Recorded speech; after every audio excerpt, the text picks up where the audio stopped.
School of magic season 2 title अनुचित headmistress. मेरे साथ आओ, हम हेडमिस्ट्रेस पेरी से मिलने के बाद बात करेंगे, जैसी ने कहा। उसे आजाद करो, वो भागने वाली नहीं है, आदर्श ने कहा। बिल्कुल नहीं, जैसी ने जोर देकर कहा। आदर्श, इसे भूल जाओ। मुझे लगता है कि उनके पास मुझे कैद करने का कोई वैध कारण होगा। यूशी ने अपना सिर हिलाया। आदर्श को संकेत दिया कि गश्त करे, मैजिशियनों के साथ कोई टकराव न करे। आदर्श यूशी को अपराधी की तरह ले जाते देखकर गुस्सा हो गया। क्या इस आल्प्स इंस्टीट्यूट की ज्यादातर महिलाएं बेवकूफ थी? ऊशी सिर्फ एक मानसिक मैजिशियन थी, वह शायद अमेलिया नाम की लड़की से भी ज्यादा ताकतवर नहीं थी। फिर वह उसकी हत्या कैसे कर सकती है? पहाड़ पर 1000 से ज्यादा छोटे जीवों को मारना तो नामुमकिन काम था। आदर्श को उनके साथ जाना पड़ा। लड़की को न्यूयॉर्क में गंभीर चोटें लगी थी, उसने बेहद दर्द साहत और फिलिप की वजह से लगभग उसकी हत्या हो गई थी। वह हमेशा इसके लिए दोषी था, इसलिए अब उसके पास कोई रास्ता नहीं था कि वह चुपचाप बैठकर देखे कि उस पर गलत आरोप लगाया जा रहा है। जब वे फैरून कैसल पहुंचे तो आदर्श ने देखा कि सीलन और ब्रैंका वहां नहीं थे। हेडमिस्ट्रेस पेरी एक चौकोर रतन की कुर्सी पर बैठी हुई यूशी को घूर रही थी, जिसे वह एक कैदी की तरह उसके सामने लाया गया। यूशी चुपचाप खड़ी रही, उसके साथ संदिग्ध जैसा व्यवहार होने पर भी उसका स्वभाव नहीं बदला। जलन वास्तव में एक भयानक चीज है। यह किसी इंसान के दिल को सड़ा सकती है और उसके दिमाग और आत्मा को कंट्रोल कर सकती है, हेडमिस्ट्रेस पेरी ने यूशी से कहा। यूशी ने बिना खंडन किए उसकी ओर देखा। हेडमिस्ट्रेस पेरी, क्या आप कृपया मुझे बता सकती है कि आपको उन पर अपराधी होने का संदेह क्यों है? आदर्श को वास्तव में पता नहीं था कि क्या हो रहा है। यहाँ तुम्हारा कोई काम नहीं है।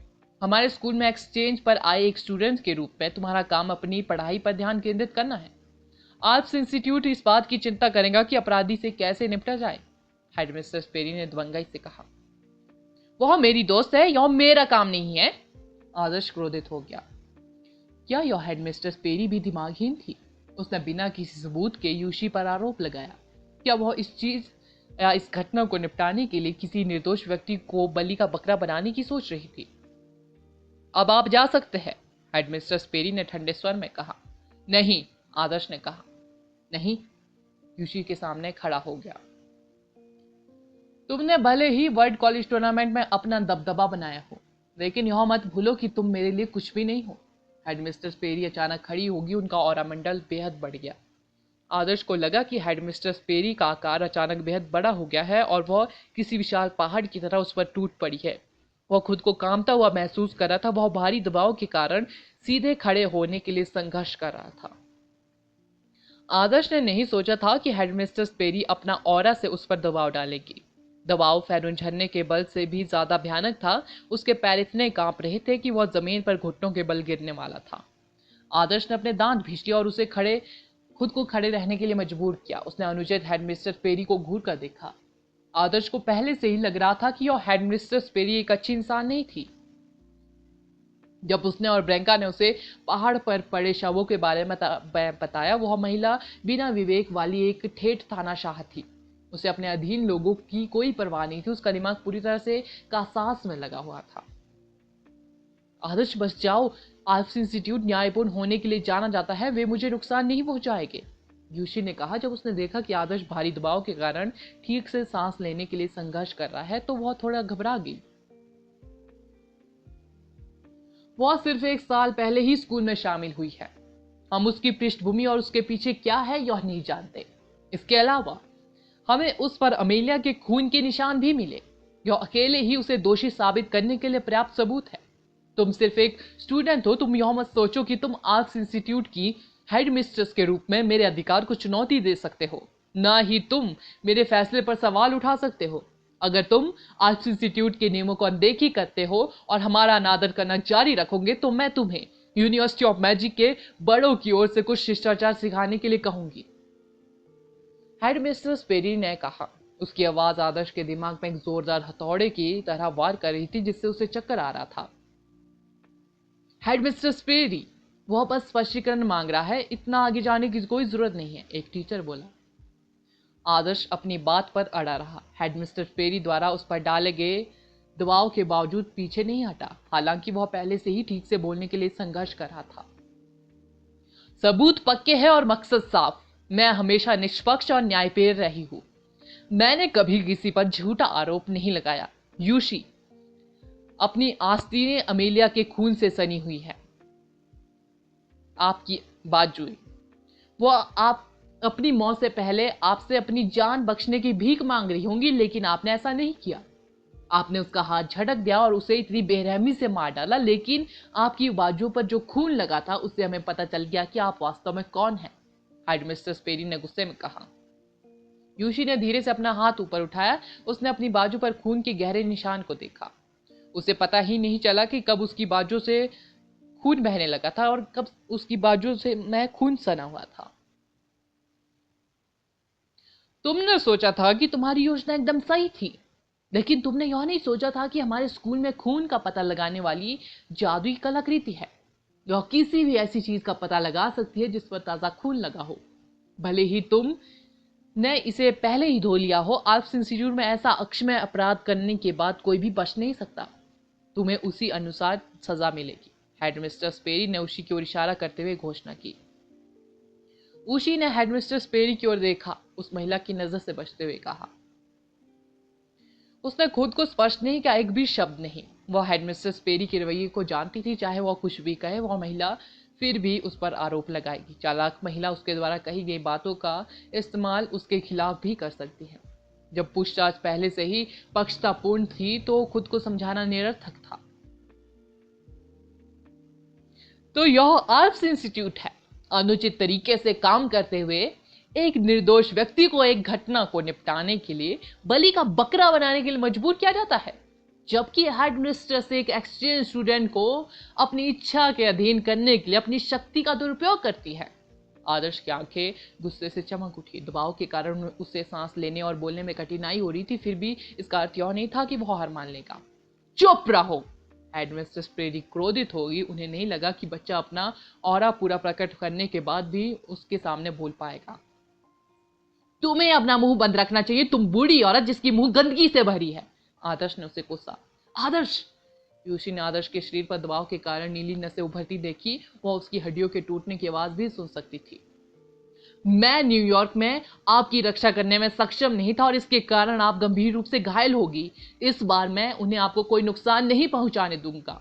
तुम मेरी बस बात मानो। आदर्श ने यूशी से दृढ़ता से वादा किया। यूशी ने उसे देखा, थोड़ा चकित होकर। वह इतने सालों से अकेली थी। यह पहली बार था जब उसे किसी ऐसे व्यक्ति द्वारा सुरक्षा दी जा रही थी जिसका कोई गलत इरादा नहीं था। उसका दिल एक गर्म जोशी भरे एहसास से भर गया। School of magic next episode title, Adarsh को समझाना। एक स्टूडेंट के रूप में ऐसे अपमानजनक शब्द बोलना तुम्हारा साहस है। ऐसा लगता है कि यूनिवर्सिटी ऑफ मैजिक ने तुम्हें केवल मैजिक का यूज करना सिखाया है, लेकिन उन्होंने तुम्हें बुजुर्गों का सामना करना नहीं सिखाया। हेडमिस्टर स्पेरी ने एक कदम आगे बढ़ाया। जैसे ही उसने अपना पैर जमीन पर रखा, आदर्श ने तुरंत अपने दिमाग में घंटी की तेज आवाज सुनी। वह इतना दर्द में था कि उसे लगा कि उसका सिर फटने वाला है। उसके विचार इतने उलझे हुए थे कि सोचना भी बेहद मुश्किल था। उसे मुश्किल से याद आया कि वह यहाँ क्यों खड़ा था और इतनी बड़ी यातना क्यों झेल रहा था। हेडमिस्टर स्पेरी की नजर तेज होगी। उसने एक और कदम आगे बढ़ाया। आदर्श को लगा कि उसके आसपास की छवियां टुकड़ों में बिखर गई है। वह अंतहीन रूप से एक अथाह खाई में गिर रहा था। गिरने का एहसास उसे बेहद डरा रहा था। हेडमिस्टर स्पेरी की कल्टीवेशन विनाशकारी थी। उसके 2 कदमों ने आदर्श की इच्छा शक्ति को चकनाचूर कर दिया, जिससे उसे उसके आगे झुकना पड़ा। वह बेहोश होने की कगार पर था। अगर वह जबरन दबाव सहता रहा तो वह मानसिक रूप से टूट जाएगा। हमेशा तुम्हारे जैसे लोग होते हैं जो सिर्फ कुछ उपलब्धियों के कारण ही खुद से इतने भरे हुए होते हैं। मुझे विश्वास है कि यूनिवर्सिटी ऑफ मैजिक के डीन गिरीश मेरे बेहद आभारी होंगे। वह मुझे धन्यवाद देंगे कि मैंने तुम्हें सिखाया कि तुम चाहे कितने भी ताकतवर क्यों ना हो, तुम अपना सिर नम्रता से झुकाओ। मैंने तुम्हें जीने का सही तरीका सिखाया है, अपनी क्षमताओं का आकलन करना और लापरवाही से काम करने के बजाय उसके अनुसार काम करना। हेडमिस्ट्रेस पेरी ने अपने कदम रोके और ठंडे स्वर में डांटा। बकवास बंद करो, चलते रहो। जब तुम मेरे सामने खड़े होगे तो मैं तुम पर थूकूंगा। यही एकमात्र सम्मान है जिसके तुम हकदार हो। आदर्श अपनी नजर उठाई। उसका अभी भी पीछे हटने का कोई इरादा नहीं था। अतिरिक्त एलिमेंटों के होने से उसे एक मजबूत और दृढ़ इच्छा शक्ति प्राप्त हुई। जब तक वह हार नहीं मानता, उसके शरीर और दिमाग को दबाव सहने में कोई समस्या नहीं होगी। हेडमिस्ट्रेस पेरी का दबाव फैरून वाटरफॉल से महसूस किए गए दबाव से काफी अधिक था, लेकिन इसका मतलब यह नहीं कि वह समझौता करेगा। एक जिद्दी तानाशाह का दबाव जितना अधिक होता है, आदर्श की डीमन एलिमेंट की अथक इच्छा शक्ति उतनी ही अधिक दृढ़ होती है। हेडमिस्ट्रेस पेरी गुस्सा और अपमानित थी। आमतौर पर जब भी वह किसी स्टूडेंट को डांटती थी तो कोई भी उनसे बात करने की हिम्मत नहीं करता, उन्हें डांटना तो दूर की बात है। उसे अब कोई परवाह नहीं थी। वह आदर्श की ओर चलती रही। उसके लगातार कदमों से दबाव बेहद बढ़ गया। आदर्श को तुरंत लगा कि जैसे आसमान ढहरा हो और जमीन फट रही है। उसे लगा जैसे वह ब्रह्मांड में अंतहीन रूप से तैरते हुए धूल के कण में बदल गया। वह अब अपने शरीर या चेतना को महसूस नहीं कर सकता था। वह एक मक्खी की तरह तुच्छ था। उसे ऐसा लग रहा था जैसे उसने जीवन का अर्थ खो दिया है। मन में भयानक शक्ति हो सकती है। जब आदर्श को बिच्छू भगवान मेडूसा की नजर ने पकड़ लिया तो उसने अपने दिमाग पर बेहद ज्यादा अत्याचार और दर्द महसूस किया। ये अटैक न केवल किसी व्यक्ति की आत्मा पर दर्द होने वाले से उत्पन्न हुए, बल्कि किसी व्यक्ति की समय की भावना में हेरफेर करने की क्षमता से भी उत्पन्न हुए। दर्द के अलग अलग लेवल थे। थोड़ा सा दर्द भी असहनीय होता अगर वह कुछ महीनों, 1 साल, 10 साल या 100 साल तक रहे। हेडमिस्ट्रेस पेरी ने आदर्श को जो दबाव महसूस कराया, वह उसमें ही उसकी समझ को तोड़ मरोड़ रहा था, उसे एक अंतहीन चक्र में डाल रहा था। यह एक कभी ना खत्म होने वाली यातना थी जहां वह फिर से सूरज की रोशनी नहीं देख सकता था। मानसिक अटैक का उच्चतम लेवल। उसने बिच्छू भगवान मेडूसा का सामना करने और डार्क एबिस में कूदने के बाद इसका अनुभव किया था। अगर आदर्श पहली बार अंधेरे ठंडे ब्रह्मांड में एक मक्खी की तरह भटक रहा होता तो वह जल्द ही अपना दिमाग खो देता और बेहोश हो जाता। उसका दृढ़ संकल्प और अडिग भावना खत्म हो जाती। वह अपना अपराध और यूशी से किया वादा पूरी तरह भूल जाता। वह बस खुद को यातना से मुक्त करने के बारे में सोचता। हालांकि बिच्छू भगवान मेडूसा की घूरती निगाहों को देखने के बाद आदर्श की इच्छा शक्ति पहले से कहीं ज्यादा मजबूत हो गई। अन्यथा उसके पास इतनी आसानी से फैरून झरना पार करने का कोई मौका नहीं होता। हेडमिस्ट्रेस पेरी का मानसिक अटैक बिच्छू भगवान मेडूसा की घूरने की तुलना में थोड़ा कमजोर था। घूरना इतना मजबूत था कि यह किसी व्यक्ति को अपने अस्तित्व को नकारने और अपने विनाश की तलाश करने के लिए मजबूर कर सकता था।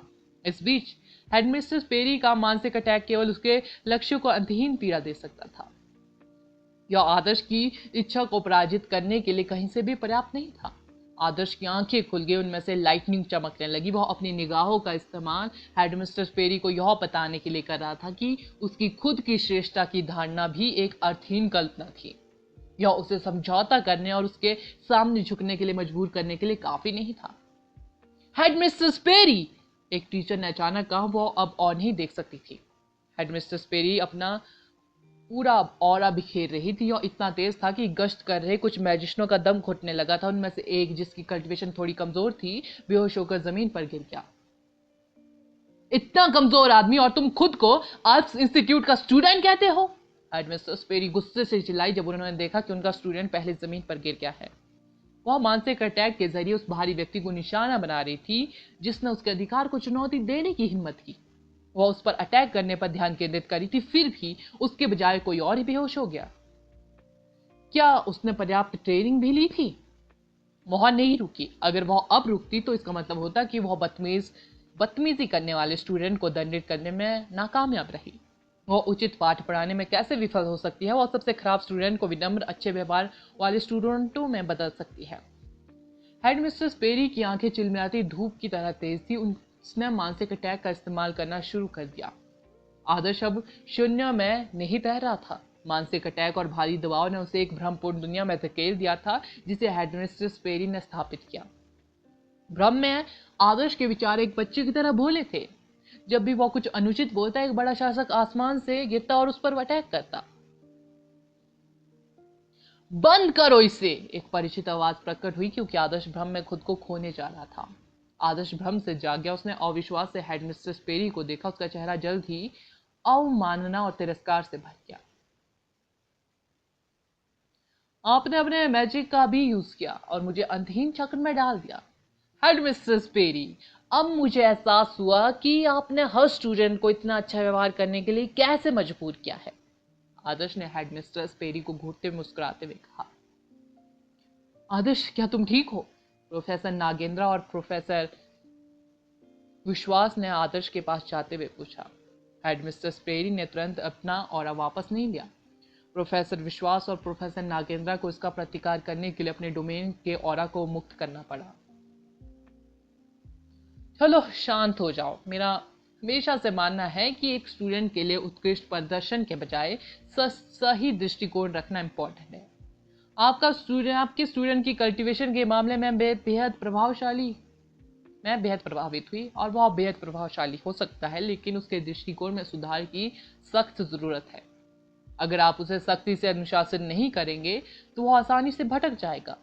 एक साधारण व्यक्ति के लिए भटक जाना कोई बड़ी समस्या नहीं है, लेकिन वह बेहद प्रतिभाशाली मैजिशियन है। वह दुनिया में केवल आपदा ही लाएगा। इसे अपने लिए एक सबक समझो। तुम्हें मेरे आर्ट्स इंस्टीट्यूट से खाली हाथ नहीं जाना पड़ेगा। हेडमिस्टर स्पेरी का स्वर शांत हो गया। आदर्श इस बात से उलझन में था कि वह इतनी जल्दी से कैसे बदल गई, मानो वह बिल्कुल अलग इंसान हो। वह ऐसे व्यवहार करी थी जैसे उसने यह सब सिर्फ शिक्षा के उद्देश्य से किया हो। हेडमिस्टर स्पेरी, मैं समझ सकता हूं कि अगर आप अपने ऑरामेंडल से मेरे स्टूडेंट पर कुछ दबाव डालने की कोशिश करती है, लेकिन आप मानसिक एलिमेंट का यूज कैसे कर सकती हैं? क्या आपने वास्तव में एक स्टूडेंट पर मानसिक एलिमेंट का यूज किया है? क्या आप नहीं जानती कि इससे स्टूडेंट के दिमाग को कितना नुकसान हो सकता है? प्रोफेसर विश्वास ने गुस्से से कहा। भले ही आदर्श अपमानजनक व्यवहार कर रहा था, वह अधिक से अधिक कुछ अप्रिय शब्द बोल सकते थे, फिर भी इस हेडमिस्टर स्पेरी को उस पर मैजिक का यूज करने की हद तक जाना पड़ा। उसके जैसी सुपर मैजिशियन एक ऐसे स्टूडेंट पर मानसिक एलिमेंट का यूज करी थी जो केवल एक एडवांस मैजिशियन था। मैं बस उसे सबक सिखा रही थी। मुझे पता है कि मैं क्या कर रही हूँ। यह वही है जो मैं आमतौर पर उन स्टूडेंटों के साथ करती हूँ जो अपनी गलती को स्वीकार करने के लिए बेहद जिद्दी होते हैं, हेडमिस्टर स्पेरी ने कहा। हेडमिस्टर स्पेरी, आपके आर्ट्स इंस्टीट्यूट ने वाकई हमारी आंखें चौड़ी कर दी है। हम अपने स्टूडेंटों को अनुशासित करने के लिए कभी भी मैजिक का यूज नहीं करेंगे, खासतौर पर मानसिक एलिमेंट का। प्रोफेसर नागेंद्रा ने नाराज आवाज में कहा। उसका पढ़ाने का तरीका दूसरों को उसकी अच्छी और इच्छा और विचारों के आगे झुकने के लिए मजबूर करना है। वह बेसिक रूप से एक इंसान के जन्मजात चरित्र को कुचल रही है, छात्रों को कठपुतलियों और मशीनरियों में बदल रही है। कोई आश्चर्य नहीं कि आप सभी में कोई सामान्य ज्ञान नहीं था। कोई आश्चर्य नहीं कि आप एक निर्दोष नए स्टूडेंट को बलि का बकरा बनाने पर जोर देते हैं। प्रभावशाली, वाकई बेहद प्रभावशाली है। आप खुद को बर्फीले पहाड़ जितना पवित्र बताते हैं, लेकिन मेरी नजर में आप शहर के शौचालयों के गड्ढों और टूटे हुए कुओं से भी बदतर है। कम से कम वे अभी भी सब्जियों को पानी दे सकते हैं, लेकिन अगर हमने उन्हें आपके खून से पानी दिया तो सब्जियां सड़ जाएंगी, आदर्श ने कहा। यह शब्द सुनकर हेडमिस्टर स्पेरी की नाक कांप उठी। अक्षम है, अक्षम है। इस आदमी ने अभी अभी उनकी तुलना शौचालयों के गड्ढों में भरे पानी से की थी। वे पवित्र आल्प्स पर रहते थे और हर समय उनके साथ सबसे शुद्ध बर्फ रहती थी। दुनिया भर में उनका बेहद सम्मान था और कई लोगों को आल्प्स इंस्टीट्यूट में जाने का भी सम्मान मिला था। फिर भी उस आदमी ने उन्हें शौचालयों के गड्ढों में भरे पानी के रूप में वर्णित किया। सबसे अधिक क्रोध की बात तो यह है कि उस इंसान पर इतना गहरा मानसिक अटैक हुआ था, तो फिर हमले के बाद उसकी जीभ और भी अधिक क्रूर कैसे हो गई थी। आदर्श, भूल जाओ, हम जा रहे हैं। हम डीन को सब कुछ बता देंगे जो यहां हुआ। प्रोफेसर नागेंद्रा ने अपना आपा खोने के बाद कहा। लेकिन वह जानते थे कि वे किसी और के क्षेत्र में थे, यहां कोई भी परेशानी खड़ी करना व्यर्थ था। छात्रों को मानसिक एलिमेंट का यूज करके उन्हें प्रेरित करना, केवल आपके अपने स्टूडेंट ही ऐसी बकवास बर्दाश्त कर सकते हैं। मैं व्हाइट कॉलेज इंस्टीट्यूट से पूछना चाहता हूं कि क्या यह मानव अधिकारों का उल्लंघन है? प्रोफेसर विश्वास ने निंदा करते हुए कहा। जो चाहो करो, यह हमारा काम नहीं है। अलविदा, हेडमिस्टर स्पेरी ने कहा। प्रोफेसर विश्वास और प्रोफेसर नागेंद्र ने आदर्श को हाथ दिया जब उन्होंने देखा कि वह ठीक से चल नहीं पा रहा है। वह पहले से यह स्थिति में था जब उसकी मानसिक शक्ति और मांस सामान्य लोगों की तुलना में अधिक मजबूत था। अगर यह कोई और होता तो सबसे अधिक संभावना है कि वह एक मानव वनस्पति में बदल जाता। किसी इंसान के दिमाग पर जो चोट लगी है उसे ठीक करना असंभव था। वे केवल आदर्श को वहां से बाहर ला सकते थे और डीन और स्कूल को बता सकते थे कि क्या हुआ था। हेडमिस्टर स्पेरी बेहद मजबूत और शक्तिशाली थी। वे यहाँ कुछ नहीं कर पाएंगे। आदर्श ने कहा, हम अभी नहीं जा सकते। अगला एपिसोड जानने के लिए बने रहे मेरे इस चैनल के साथ। Thank you.